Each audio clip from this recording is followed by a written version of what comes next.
El tema de hoy le puse aquí: Dios usa su consejo para cambiarnos. Dios usa su consejo para cambiarnos. Es muy interesante pensar en las maneras en las que nos cambia la Biblia. Voy a profundizar un poco en un detallito que es necesario tener claro, que es necesario entender en cuanto a que propiamente la Biblia por sí misma, cuando la leemos, no produce un cambio así inmediato en nosotros, ¿no? Sería increíble, ¿no es cierto? ¿Cuántas broncas nos hubiéramos ya ahorrado si con leer, pues ya me cambió la Biblia, ¿verdad? Pero eso no pasa exactamente así. O sea, es decir, como bien dice el Salmo 19, bueno, incluso el Salmo 119, vemos que la palabra de Dios tiene un efecto transformador. Eso es cierto. Pero vamos a ver cómo funciona esto. Entonces vamos con la siguiente diapositiva. Y bueno, aquí yo tengo que hacer una aclaración. La clase la van a dar ustedes, ¿no? Porque no me preparé. No, no es cierto. Sí, la van a dar ustedes porque vamos a estar participando. Entonces la pregunta que yo les hago, no sé si está ahí, sí está ahí: ¿cómo te ha cambiado el consejo de Dios? Porque si vamos a estar hablando de cómo cambia o cómo Dios usa su consejo para cambiarnos, pues yo esperaría que nos podríamos pasar todo el día aquí con testimonios. Pero obviamente eso no va a ser posible, pero por lo menos vamos a ver cómo te ha cambiado el consejo de Dios. ¿Quién podría decir así de una manera muy general, de una manera muy breve, cómo te ha cambiado el consejo de Dios? A ver, ¿sí? En su manera de pensar. Perfecto, eso lo vamos a ver. ¿Sí, Hugo? Tu carácter, exactamente. Ya estoy hablando de usted. No, es que si me impones.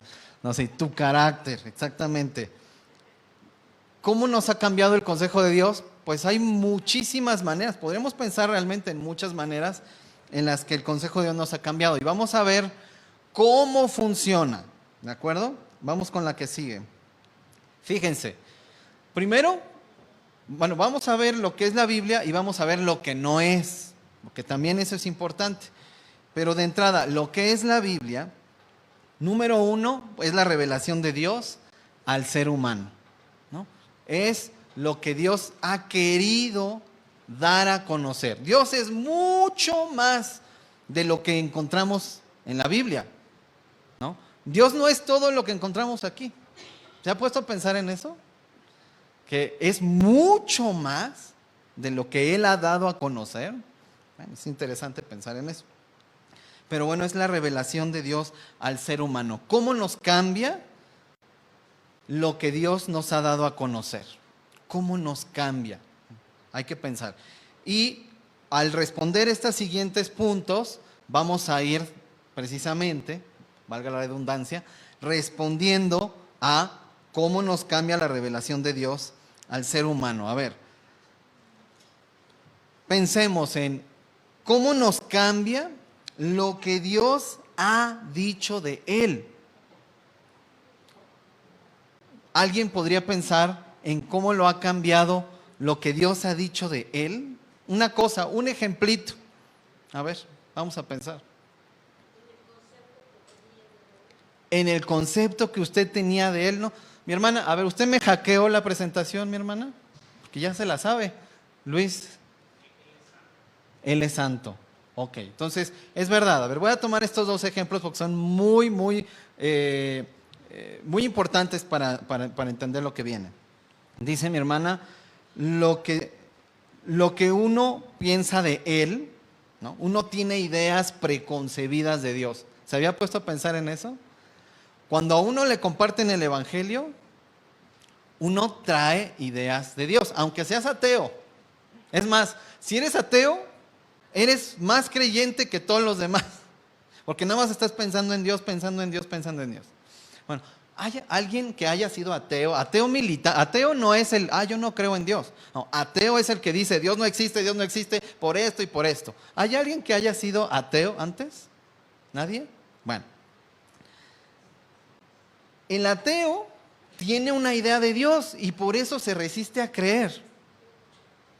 Tiene una idea de que Dios no es justo, de que es injusto, tiene una idea de que Dios es malo, una idea, como dicen, como este niño que está en el piso tirado jugando con las hormigas, ¿no? Entonces con una se le sube y le pone obstáculos a las hormiguitas y luego agarra una lupa que agarró del escritorio de su papá y quiere quemar a la hormiguita ahí con la lupa, ¿no? Con el sol y les pone les pone comida y luego llega y aplasta a una hormiga. Así creen los ateos que es Dios, que está jugando con el género humano, ¿no? Y que se divierte además. Bueno, tenemos ideas, bueno, puse un ejemplo súper extremo, pero tenemos muchas ideas preconcebidas de Dios. ¿Y saben qué es lo peor de todo? Que si no acudimos al consejo de Dios para que cambie las ideas que teníamos sobre Dios o que aún tenemos sobre Dios, si no hacemos ese ejercicio intencionalmente, lo que va a pasar es que vamos a hacer un sincretismo de las ideas que ya traigo sobre Dios con lo que escucho en la predicación aquí o con lo que escucho, si soy de los que le gusta escuchar muchas predicaciones en la semana, con esas ideas. A veces ni siquiera puedo darme cuenta de que esas ideas sobre Dios que estoy escuchando son contradictorias, pero como simplemente las estoy añadiendo a mi Frankenstein de Dios que tengo yo en mi cabeza, estoy armando ese Dios aquí en mi cabeza, lo estoy armando. No me doy cuenta de que muchas de esas ideas son contradictorias, ¿sí? Entonces, necesito ser cambiado por lo que Dios ha dicho de Él. Les pongo un ejemplo muy sencillo, porque decía Luis, ponía el ejemplo de que Dios es santo, ¿no es cierto? Bueno, voy a poner este mismo ejemplo. Los que me conocen un poquito más y nos conocen a Pau y a mí y saben que hemos estado por 13 años dando consejería a personas, a matrimonios, a familias. Lo que hemos visto en estos 13 años, con poquito más de 1000 personas a las que hemos acompañado en estos años, hemos visto un patrón y tiene que ver justamente con esto. La gente verdaderamente tiene problemas existenciales porque no ha podido reconciliar las ideas contradictorias que tiene de Dios o ha reducido a Dios a un puñado de características. Se me olvidó poner un gráfico que me encanta, que voy a usar en un par de libros que estoy escribiendo, pero este gráfico es un diamante y estoy tomando la idea. ¿Alguien ha leído Dios es el Evangelio de John Piper? ¿No? Bueno, léanlo.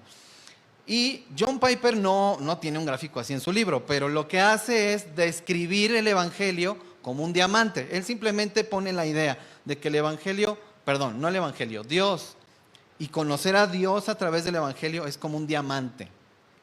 Entonces, a mí esa imagen me ayudó muchísimo a entender que si metafóricamente hablando, entendemos a Dios, ¿no?, como un diamante que tiene muchísimas facetas, ¿no es cierto? Entonces, y el gráfico era precisamente para ejemplificar eso. Si nosotros vemos el diamante de frente, y en este diamante podemos poner santo, bueno, justo, podemos poner algunas características de Dios, pero si vemos el diamante de frente, solo vamos a ver unas características de Dios. ¿Qué tendríamos que hacer para ver otras características de Dios? Girar el diamante, ¿no? Como empezarlo a ver, pim, pim, pim, pim, y ver otras facetas del diamante. Pero normalmente, como cristianos, nos quedamos solo con algunas características de Dios. Son con las que normalmente nos relacionamos y dejamos escondidas, vamos a decir, otras características de Dios, con las que normalmente no nos relacionamos. Bueno, hay un ejemplo muy bueno para esto, digo bueno en lo didáctico, malo porque este chico sufría precisamente por este problema. Este chico sufría de una gran ansiedad permanente y uno pues trata de encontrar por qué este chico tiene terror de tomar decisiones. ¿Por qué tiene terror de hacer A o B o C? Y saben que por ese mismo terror no tomaba decisiones. Y postergaba y postergaba y postergaba sus decisiones. Entonces, hasta que se me ocurrió hacerle una pregunta, a ver, ¿por qué haces esto? Y me decía, tengo miedo de que no sea la voluntad de Dios. Imagínate no tomar decisiones porque tienes miedo de que la decisión que tomes, ay, ¿y qué tal que no era su voluntad? Y vivía con esta ansiedad que lo imposibilitaba, lo incapacitaba permanentemente de tomar decisiones, de relacionarse con gente, de hacer cosas, cualquiera que hubieran sido. Bueno, entonces, indagando un poco más, porque parte de la metodología que usamos en consejería es, a ver, cuéntame para ti quién es Dios, porque pues, descubrimos esto, ¿no? Que el consejo de Dios nos pone esta realidad de no te puedes relacionar con Dios porque solo te estás relacionando con un Dios que tienes aquí, no es el Dios vivo y verdadero que se ha dado a conocer. Bueno, entonces, para ti, ¿quién es Dios? Así, tómate el tiempo que quieras. Y solo dijo dos cosas. Dios es santo y Dios es justo. Ok, ¿y qué más? Y hubo un silencio así como de, pues, ¿qué más, qué más, qué más, qué más? ¿Usted qué hubiera dicho, por ejemplo? Misericordioso, amor, ¿no? ¿Sí? ¿Tantas cosas? ¿No? Y lo primero que me vino a la cabeza fue preguntarle, ¿por qué no dijiste que Dios es amor? Pues es como lo más común. Y se quedó callado. Entonces, esta idea de Dios explicaba en buena parte su ansiedad. ¿Se dan cuenta? Si Dios es justo y si Dios es santo, entonces tengo terror de este Dios y por lo tanto no puedo tomar decisiones. No estoy tranquilo, no duermo. Estaba enfermo porque su ansiedad empezaba a enfermarlo en distintos niveles. ¿Se dan cuenta cómo una idea, ya no digamos equivocada de Dios, parcial, muy parcial de Dios, puede estorbar o puede realmente, sí, ser un obstáculo para relacionarnos con el Dios vivo y verdadero? Bueno, entonces tenemos que acudir al consejo de Dios para preguntarle a Dios, ¿quién eres? Y si se dan cuenta, este mismo proceso de preguntarle a Dios quién es, nos va sanando. Nos va sanando. Y va sanando nuestra mente, precisamente, para que pensemos correctamente acerca de Dios. Relacionándonos correctamente acerca de Dios, vamos a recorrer un buen tramo de nuestra propia sanidad. Ahora fíjense. Ya me atoré muchísimo aquí, pero es que poner este ejemplo era importante. Fíjense, lo que Dios ha dicho del ser humano, es decir, el consejo de Dios cambia el concepto que tenemos de lo que somos como seres humanos. También el consejo de Dios cambia nuestros conceptos de moral y cambia nuestros conceptos de la voluntad de Dios, ¿no? De los mandamientos de Dios. Y aquí, por ejemplo, me gustaría poner, fíjense, en Mateo 5, que es el Sermón del Monte, pero que Jesús está hablando de los mandamientos que Dios dio a través de la ley de Moisés, que es esta famosísima parte de, ustedes han escuchado que más yo os digo, ¿no? Que es muy polémica y teólogos han escrito tratados y tratados tratando de explicar esta parte porque algunos creen que Dios pues le tuvo que arreglar, ¿verdad? Y bueno, pues ya no es esto, ya es esto otro y que eso supuso un cambio, ¿no? O que eso significa que la ley está superada y entonces ya viene otra cosa. Y otros han dicho, no, es lo mismo, es lo mismo. La esencia de lo que Dios había dicho en la ley fue tergiversada por el ser humano, por el pueblo de Dios en este caso, y entonces Jesús viene a recuperar la esencia del mandamiento, ¿no? Pero bueno, sin entrar en esa polémica, tratando de pensar en la cuestión moral y en la cuestión de los mandamientos. ¿Qué pasa cuando no acudimos al consejo de Dios para tener un concepto correcto de lo que Dios ha mandado? Bueno, nosotros hemos trabajado en estos 13 años también con muchas iglesias. Y lo que descubrimos, ahorita he estado preparando un material que se llama Revitaliza tu Iglesia. Y lo que estamos tratando de hacer a través de ese material es ayudar a las iglesias a discernir cómo hemos cambiado los mandamientos de Dios por mandamientos de hombres. Por ejemplo, un nuevo creyente. ¿No? Lo primero que le decimos al nuevo creyente es, mira, pues qué bueno que quieres saber más de Dios. Mira, tienes que venir todos los domingos, tienes que venir a todas nuestras reuniones, tienes que bautizarte, anótate a un estudio bíblico. Ahora, la pregunta es, ¿esos son mandamientos de Dios? O sea, es importante y hay que hacerlo. Pero todas estas cositas que le vamos pidiendo a las personas no son propiamente lo que Dios pide y demanda, ¿se dan cuenta? Pero es en lo que las iglesias hacemos mayor énfasis. Y a veces la gente no sabe qué es lo que Dios demanda realmente, pero sí sabe lo que nosotros demandamos, ¿se dan cuenta? Entonces, si nosotros no vamos al consejo de Dios para saber cuál es su consejo realmente, es decir, qué es lo que Dios sí pide, entonces lo que vamos a estar replicando y enseñando van a ser mandamientos de hombres, que pueden ser buenos, con buenas intenciones, pero son nuestros mandamientos, es lo que nosotros imponemos a los nuevos creyentes. Y ya no llegamos a lo que Dios realmente sí pide.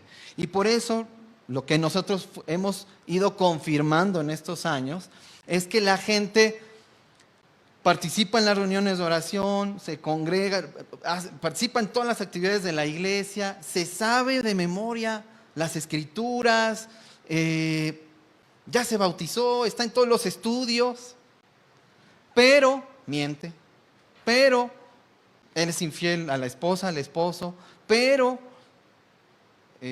ofende, pero, ¿sí me explico? Entonces está haciendo todas estas cosas que le hemos pedido, pero no está haciendo las cosas que Dios sí le ha demandado, ¿no? Entonces obviamente esto genera un cortocircuito en la persona. Bueno, tenemos que ir al consejo de Dios para que cambie nuestros conceptos de moral, de lo que creemos que son los mandamientos, lo que Dios pide, pues que realmente sea lo que Dios pide.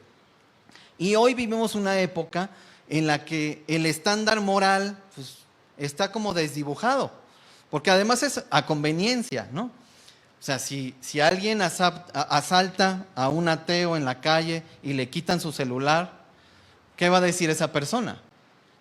No va a decir, esto que me pasó es bueno. Va a decir, esto está mal, ¿no? Y se va a enojar mucho, aunque no cree en Dios. Pero en otras áreas de la moral, por ejemplo, si tiene que mentir para obtener un beneficio, lo va a hacer. Entonces, hay estándares diferentes de moralidad cuando quitamos de la ecuación a Dios. Y a veces también, como cristianos, lo llegamos a hacer, ¿no? Lamentablemente.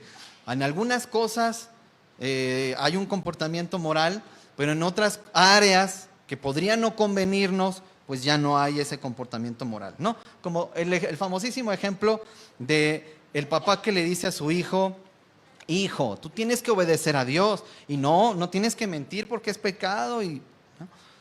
Ok, sí, papá, está bien. Entonces suena el teléfono. No. Si es mi suegra, dile que no estoy, hijo. ¿No? Entonces, ahí está la doble moral. De una manera no tan sutil, pero bueno, aparentemente sutil. Bueno, seguimos. Lo que Dios ha dicho acerca de sus planes, ¿no? Tenemos que ir al consejo de Dios para saber lo que Dios ha dicho de sus planes. Tenemos que ir al consejo de Dios para saber cuáles son las bendiciones a la obediencia. Tenemos que ir al consejo de Dios para saber cuáles son las maldiciones por la desobediencia. En fin, para saber el propósito y vocación de los hijos de Abraham. No, a veces, pues ¿cuál es el propósito y vocación de la iglesia? ¿Cuál será? Y a veces creemos, precisamente, como lo hemos estado diciendo, pues el propósito de la iglesia es organizar cultos. Para eso existe. Bueno, pues sí, es una parte muy importante, pero para eso existe la iglesia y nos olvidamos de todo lo demás. Ya no es importante. Entonces, precisamente por eso, tenemos que ir al consejo de Dios para saber realmente para qué existimos como personas, pero también para qué está la iglesia, ¿no? La misión de la iglesia, no solo para qué está, sino qué hace la iglesia. ¿Qué hace la iglesia? Y hay una materia que doy que se llama Doctrina Social de la Iglesia. Cuando me la propusieron, es para una universidad cristiana aquí en México, de hermanos pentecostales. Y cuando me propusieron la materia, yo dije, Doctrina Social, pues, ¿qué voy a decir, no? Y una de las cosas que estudiamos es Isaías 60, ay, y lo enseño, fíjense. Bueno, 60, sí, yo no me estoy volviendo loco. Es que ya uno sí se empieza a volver loco, de verdad, con tanta información. A ver, se los confirmo en este instante. 61. Y versículos 1, 2 y 3, que tienen que ver con lo que se profetizó que iba a hacer el Mesías. ¿Sí? El Mesías viene para... ¿no? Isaías 61, porque ahora se van a quedar con la información incorrecta. Bueno, y entonces eso lo comparamos con Lucas 4, como del versículo 14 en adelante, que es Jesús citando Isaías 61. Bueno, no 61 porque no estaba dividido en capítulos, pero bueno, para nosotros, citando esa parte en la sinagoga y diciendo, esta escritura se ha cumplido hoy frente a ustedes. Y está prácticamente Jesús inaugurando su ministerio en la tierra. ¿Qué significa eso? Jesús está diciendo, yo vine para esto. Entonces, si la iglesia no está haciendo una de esas cosas para las cuales el Mesías vino, pues entonces, ¿qué estamos haciendo? Esa es la pregunta. Bueno, entonces tenemos que ir al consejo de Dios para responder esas preguntas y nos muestra la verdad el consejo de Dios. Pasamos a la siguiente. Bueno, lo que no es la Biblia, también tenemos que tener claro eso. No es un libro de historia, aunque la tiene, pero no es un libro de historia.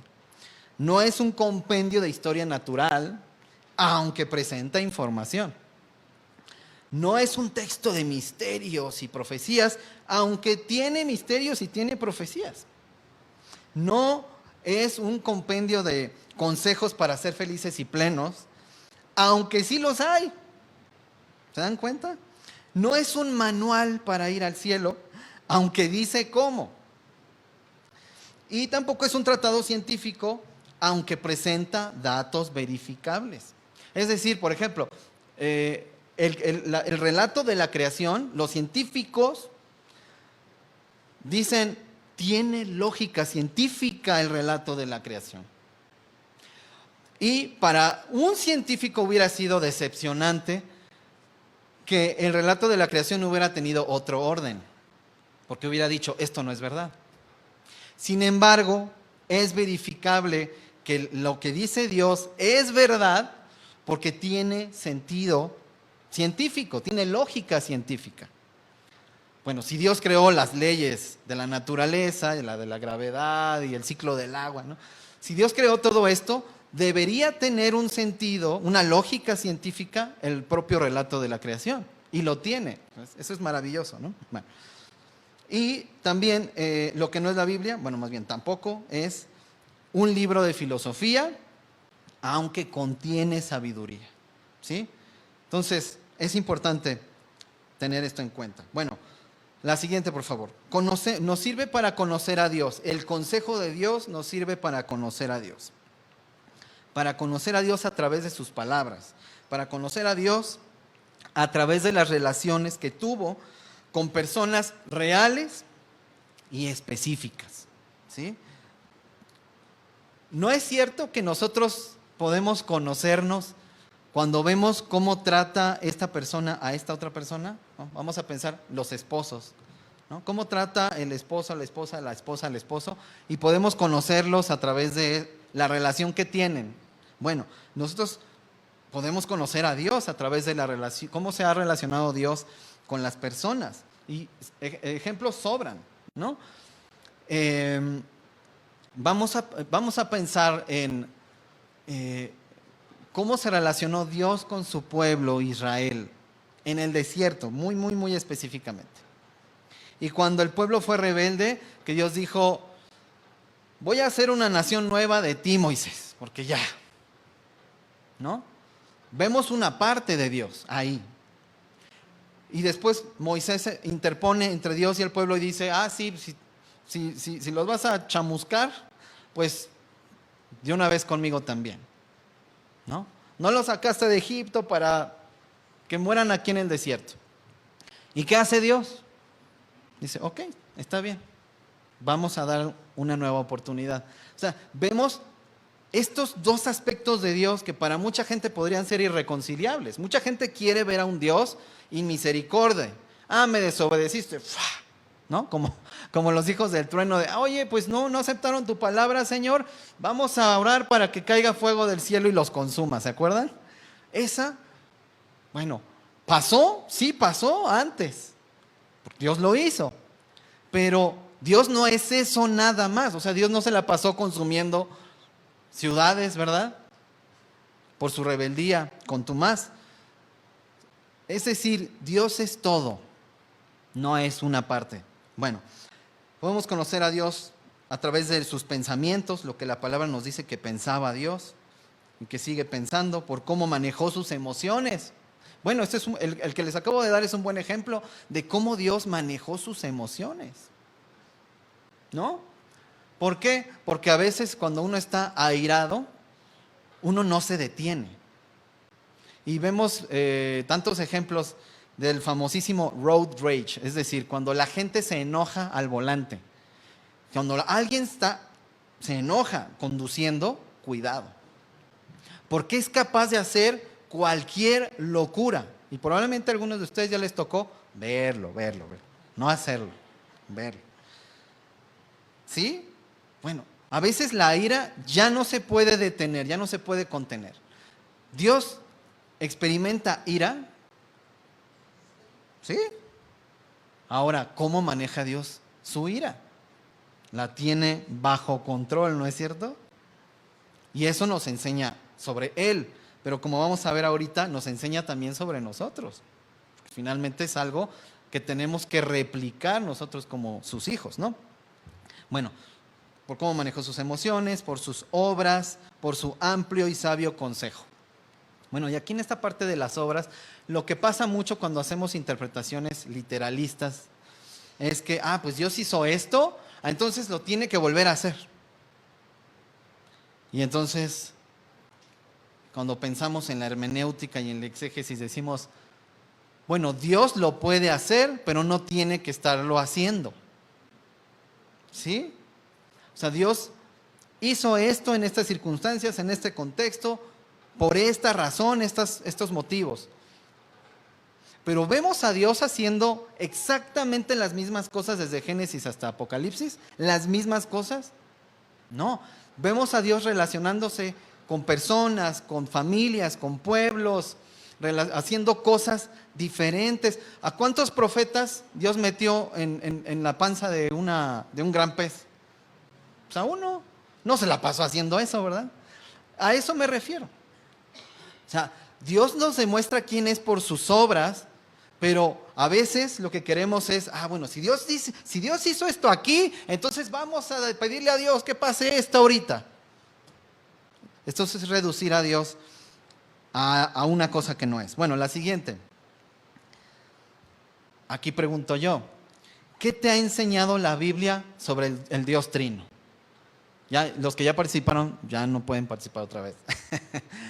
¿Qué te ha enseñado la Biblia sobre el Dios Trino? Piensa en un ejemplito así que puedas enunciar. Me ha enseñado esto.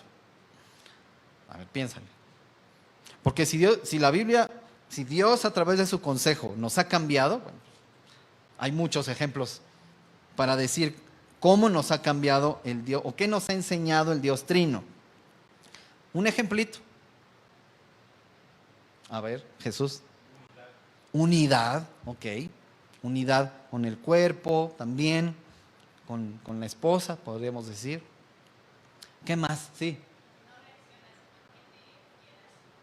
se mantiene fiel a su plan. Ok, pero pensando en el Dios Trino, Padre, Hijo, Espíritu Santo. Digo que sí es cierto lo que dices, pero específico.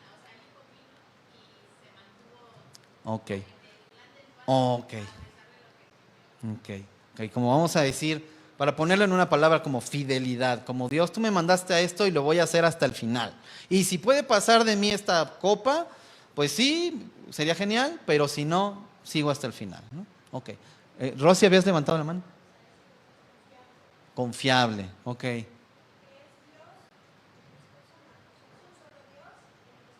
Ok, y eso pensando en cómo, qué nos ha enseñado a nosotros como personas para vivir la vida, ¿qué podríamos decir? Porque como información, ¿no? Esto está muy bien, sí. Se someten a la autoridad uno del otro, ok, eso está interesante, porque eso nos enseña a vivir la vida. Fíjense qué importante, en un contexto en el que todos somos iguales, sin embargo nos sujetamos los unos a los otros.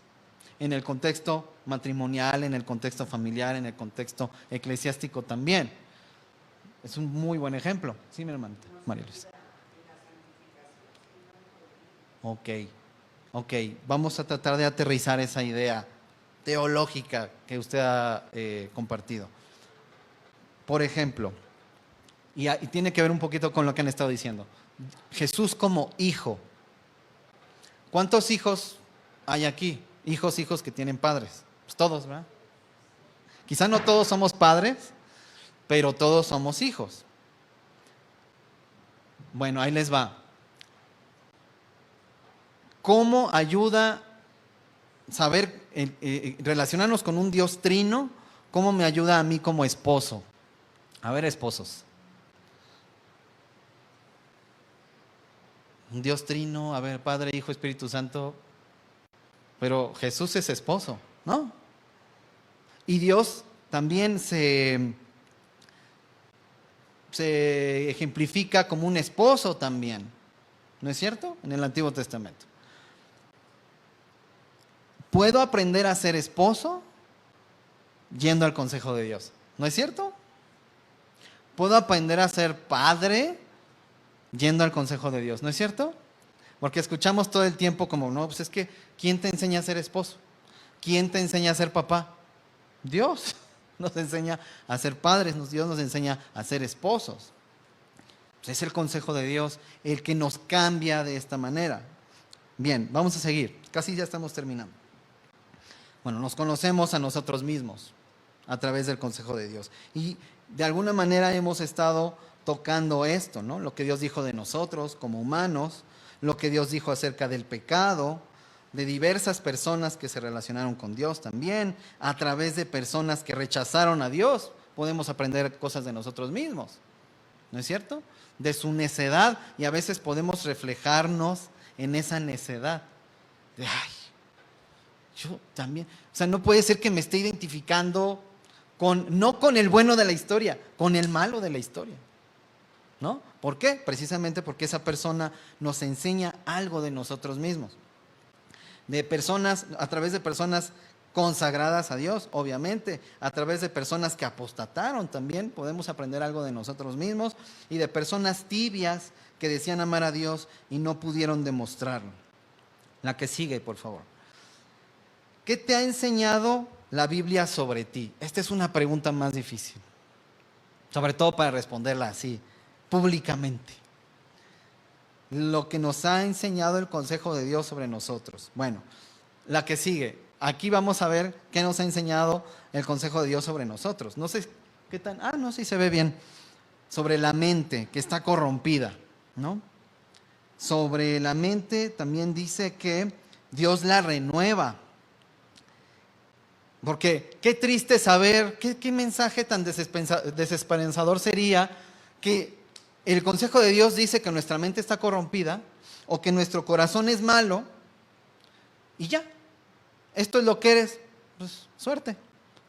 Sería terrible, pero también nos dice el consejo de Dios que sí, está corrompida, pero Dios la renueva. Y además, a través de la renovación de nuestra mente, somos transformados. ¡Qué maravilla! ¿No? Bueno, También que conocer a Dios mediante su verdad, a través de la mente. Dios nos dejó un libro. Eso me maravilla siempre que lo pienso.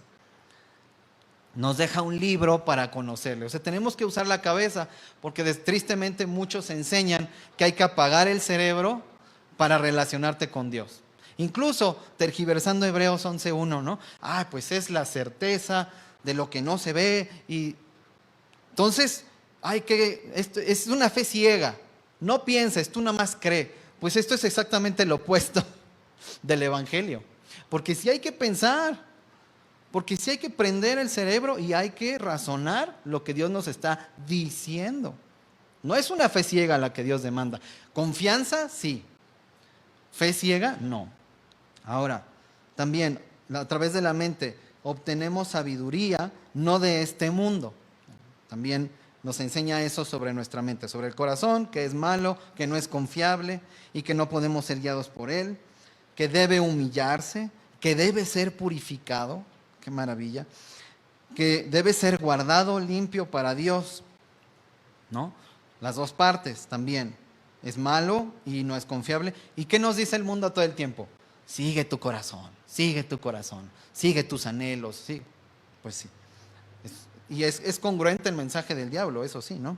Bueno, comportamiento que tiene consecuencias, que requiere de arrepentimiento, que o servimos al pecado o servimos a Dios, que hay que hacer buen uso de la libertad. Esto, bueno, no da tiempo para profundizar en tantas cosas, pero el comportamiento nos enseña sobre eso. Nos enseña que hay que hacer el bien y servir a la justicia. Y fíjense cómo mente, corazón y comportamiento, o sea, forman parte de lo que uno mismo es. Porque a veces como iglesias, fíjense cómo el consejo de Dios lo usa para transformarnos. El énfasis muchas veces en nuestras iglesias es cambia. Cambia. Ya no mientas. Di la verdad. Bueno, si bien nos va, porque a veces nos quedamos nada más en no pecar, pero no nos enseñamos en la iglesia a hacer el bien. ¿Sí me explicó? Nada más es no, ok, ¿y qué sí puedo hacer? ¿No? Bueno, entonces, no hagas esto, haz esto. Y cuando alguien falla, pues le decimos, es que tienes que cambiar. Y entonces la persona está intentando cambiar y se frustra porque no hay cambio.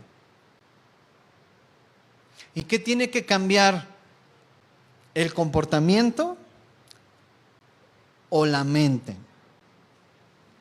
Si hiciéramos el suficiente énfasis en que es la mente la que tiene que cambiar, la consecuencia natural sería, espiritual, que el comportamiento va a cambiar. ¿No es cierto? Cuando pensamos diferente acerca de Dios, acerca de nosotros mismos, acerca de quién es Él, cómo se relaciona con nosotros, etcétera. Cuando pensamos según lo que Dios ha dicho, entonces el cambio de comportamiento viene. Que no es algo que nosotros podamos hacer por nosotros mismos. Además, es una cuestión también espiritual. Ok, la que sigue, por favor. Entonces, nuestro ser espiritual no nada más son las cosas espirituales, entre comillas, que hacemos. Orar, meditar en las escrituras, reunirnos con la iglesia, ¿no? También el trabajo. Eso no es espiritual, hermano. Sí es espiritual. El descanso. ¿Cómo va a ser espiritual el descanso, hermano? Es espiritual. ¿Quién mandó que se descansara en el sábado? ¿No? Bueno, el descanso es algo espiritual. Tiene que ver con la totalidad del ser. Si vamos al consejo de Dios, Dios nos va a mostrar que mi vida no es solo las cosas espirituales, entre comillas, que hago, sino es la totalidad de mi ser, lo que Dios vivifica como este ser espiritual. Ya no hacemos estas falsas divisiones entre lo espiritual y lo secular, estas cosas que hemos escuchado a veces. La que sigue, fíjense, vamos a hacer un repasito súper rápido, porque no es predicación, pero para verificar todas estas cosas que hemos estado viendo. Romanos 12, ahí nos va diciendo todos estos pasos. ¿Ok? Vamos a ver cómo el consejo de Dios Dios nos va transformando a través del consejo de Dios. ¿Ok? Dice, yo tengo NBI. Dice, por lo tanto, hermanos, tomando en cuenta la misericordia de Dios, les ruego que cada uno de ustedes en adoración espiritual ofrezca su cuerpo en sacrificio vivo. Adoración espiritual, cuerpo, sacrificio vivo. ¿Se dan cuenta cómo es todo? No, es que el cuerpo no, eso no es espiritual. Pues sí es espiritual también el cuerpo. Es una idea griega, ¿verdad? De que el cuerpo es malo y que entonces, no. Bueno, entonces, somos, para dar adoración espiritual, ofrecemos nuestro cuerpo como sacrificio vivo, santo, agradable a Dios.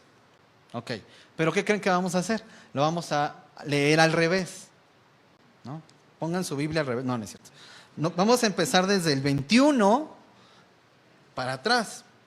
Y fíjense cómo esto se va desdoblando. Empieza diciendo, no te dejes vencer por el mal. Al contrario, vence el mal con el bien. Comportamiento, ¿no es cierto? Bueno, ¿cómo llegamos a este comportamiento? Bueno, luego dice, si tu enemigo tiene hambre, dale de comer, si tiene sed, dale de beber. Actuando así, harás que se avergüence de su conducta. Comportamiento, ¿no es cierto? Bueno, vamos para atrás. No tomen venganza, hermanos míos, sino dejen el castigo en las manos de Dios, porque está escrito, mía es la venganza, yo pagaré, dice el Señor. Comportamiento, ok.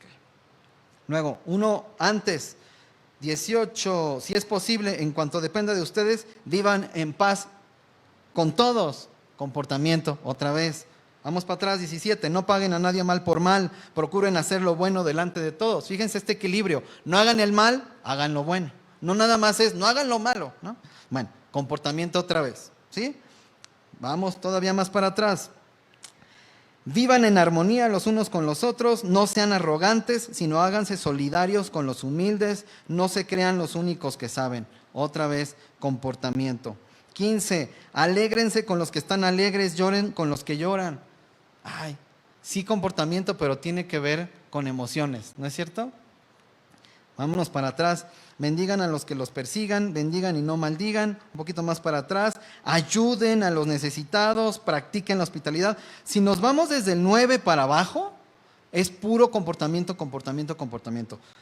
El amor debe ser sincero, aborrezcan el mal, aférrense al bien, ámense, respétense, hónrense, sean diligentes. Comportamiento. Bueno, esa última parte está enfocada en el comportamiento. ¿De dónde sale este comportamiento? Tenemos que irnos más para atrás.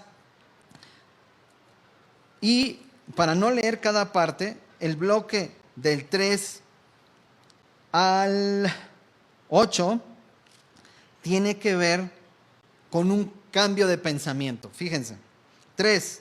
Por la gracia que se me ha dado, les digo a ustedes, nadie tenga un concepto de sí mismo más alto que el que debe tener. Mente. ¿Sí?